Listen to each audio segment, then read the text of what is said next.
சங்கீதம் 18:2 கர்த்தர் என் கண்மலையும் என் கோட்டையும் என் இரட்சகரும் என் தேவனும் நான் நம்பி இருக்கிற என் துர்கமும் என் கேடகமும் என் இரட்சணிய கொம்பும் என் உயர்ந்த அடைக்கலமாய் இருக்கிறார்.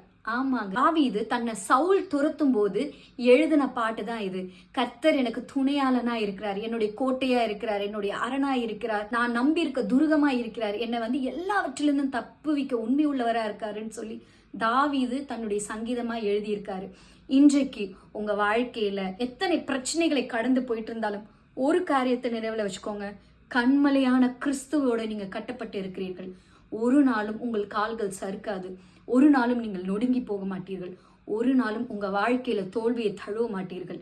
நீங்க கண்மலையான கிறிஸ்துவோட கட்டப்பட்டவர்களா இருக்கும் பொழுது அவர் உங்களுக்கு கேடகமா இருந்து மகா பெரிய துர்கமா இருந்து உங்களுக்கு வெற்றியை வாங்கி கொடுக்கவும் உங்களை பிரச்சனைகள் இருந்து உங்களை விடுவிக்கவும் அவர் உண்மை உள்ளவரா இருக்காரு.